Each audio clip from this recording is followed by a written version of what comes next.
short video piece of a pastor in Rwanda. His name is Stratton. And in this video, he kind of encapsulates how I want to wrap up our time together by showing you what it is that is in the power of your hands to do. As just an average, ordinary person, what you can do, not only about AIDS, because you're going to see what Stratton is doing about HIV where he lives, but you're going to see it's transferable, and it's the very things that you can do here, right as you live here at USC. So watch this.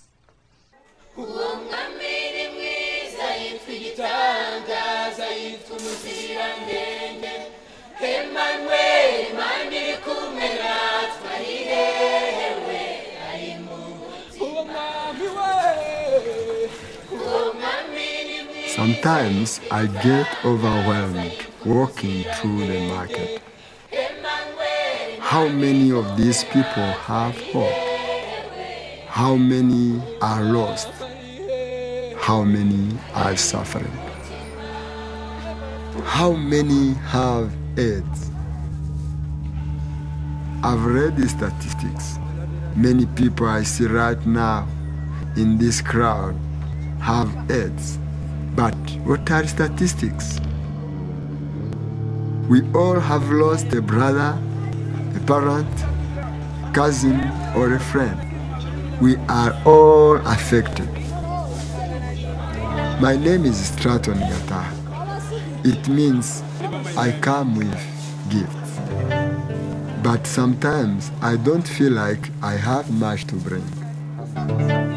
When Jesus met a blind man in the street, he was not concerned with how the man became blind.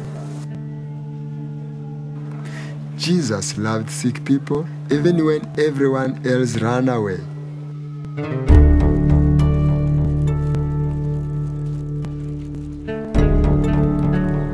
AIDS. He has AIDS. I don't know why. Did the doctor give him a bad blood? Did he make a sinful choice? Or does it matter? Maybe it shouldn't matter. He is sick. Would I look at him differently if he had cancer? And his daughter, soon, she will be an orphan, and her life will be poverty. She has no choice in this matter. What am I to do? What am I to do? I am a pastor. I'm their pastor. They go to my church. They live in my community. I can't do much. I'm not a doctor. I do not have the cure. But here I am. I used to tell my congregation to help people who are sick.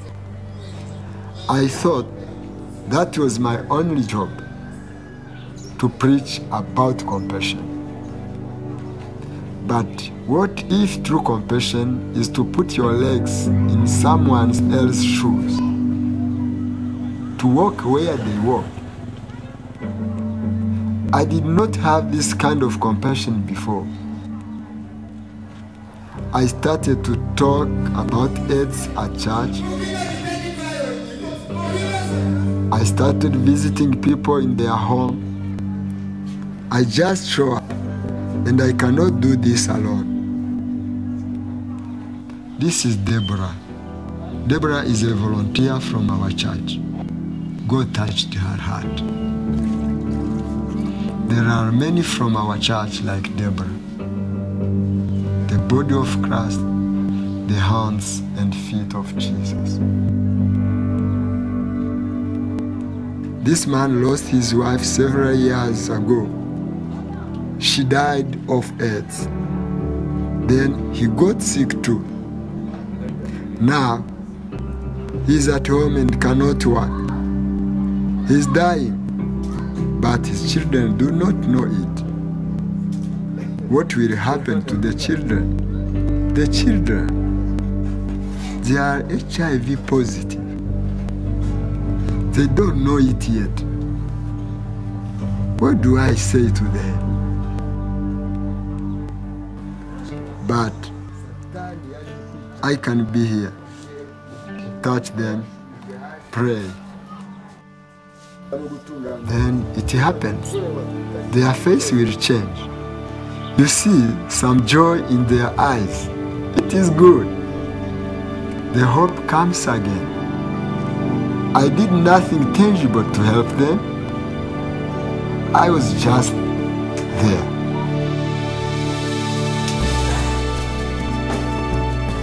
The church began to show this kind of compassion.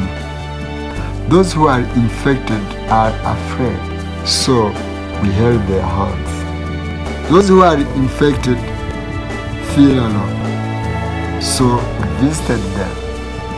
Those who are infected are confused, so we counseled them. Those who are infected feel rejected, so we accepted them. We loved people who were hurting. A few years ago, I did nothing.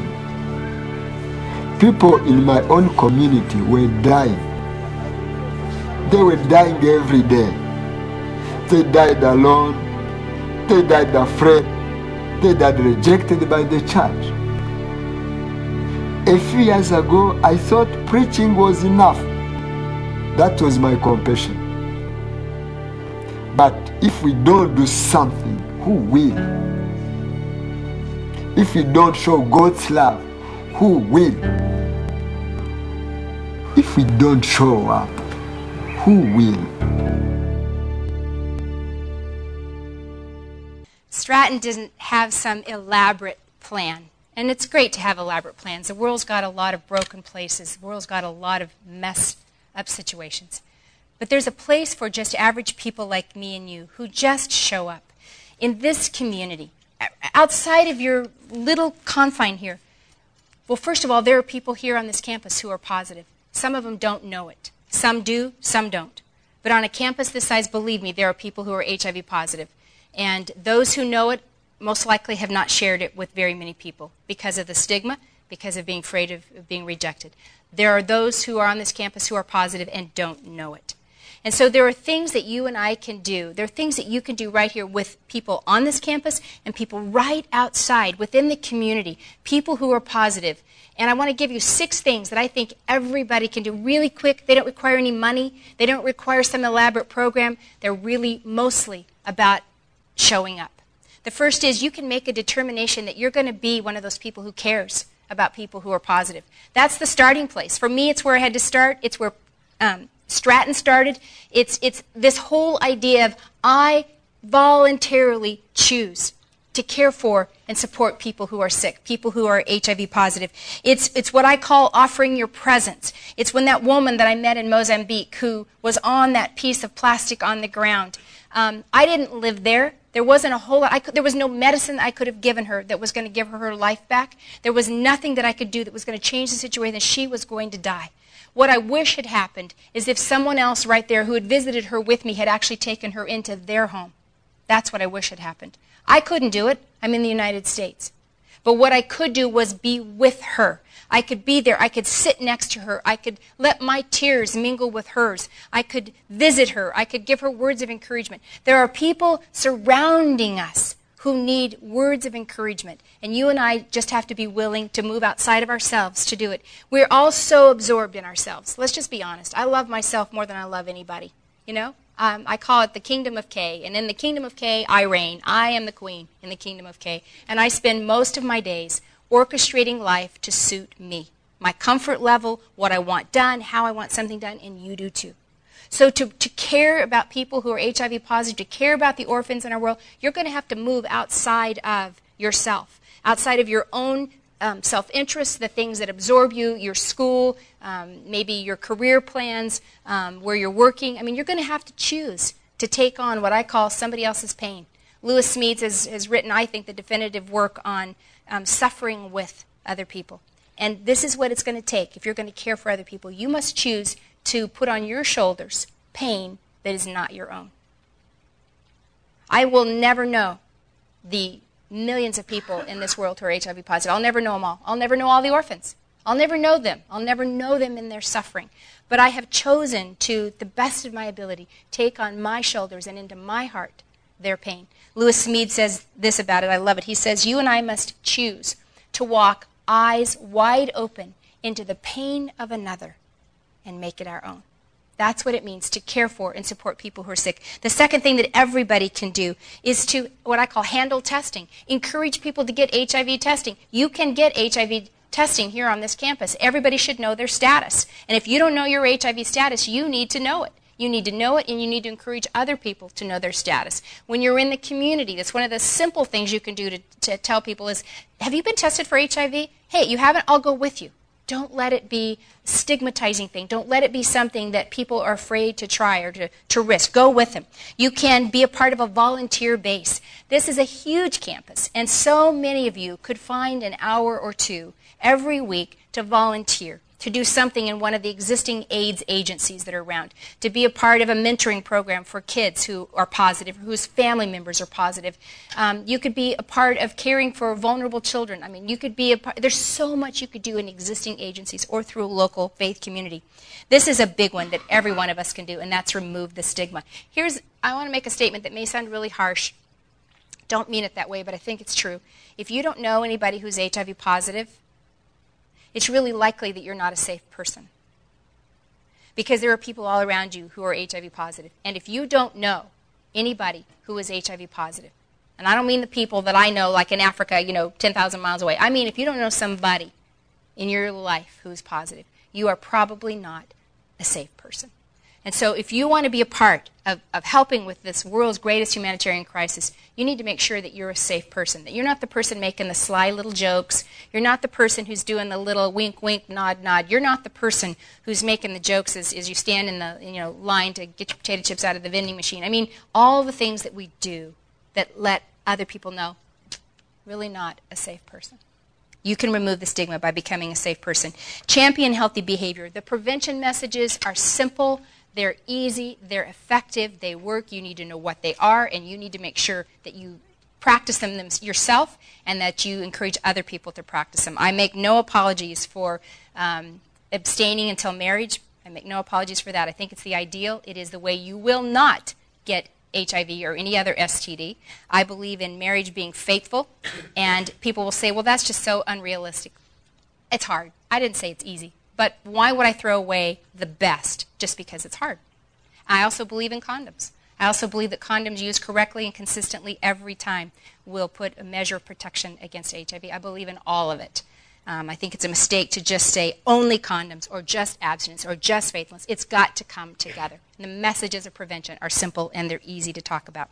And then to just do something as simple, if you know somebody who's HIV positive, encourage them to take their medication. They don't take their medication regularly. I don't know if you know this. I told you that HIV mutates so quickly that if you miss even a single dose of your medication, the virus has an opportunity to mutate, making the medication that you're taking very soon no longer effective, and you have to move to a harder to take, more toxic drug. So just helping people to remember to take their medication is something you can do. So these are things that I believe you can do. Every one of you can make a decision that I'm going to care. My heart maybe has been hard, or I've been apathetic, or I've just thought, oh, that's someplace else. It doesn't really touch my life. But you can make a decision to become somebody who will care for and support people who are sick. You can encourage others to get tested for HIV, and you get tested yourself. You can volunteer. You can remove the stigma by becoming a safe person who is somebody that other people can trust with this very, very private, life-altering information. You can promote the messages of prevention. And you can, if you know somebody who's positive, be a real support to them in helping them take their meds. None of that costs money. None of that requires a huge plan. None of that requires a special expertise, particular medical knowledge. It's just a person with a caring and compassionate heart who has said, I will walk eyes open into the pain of other people and take it as my own.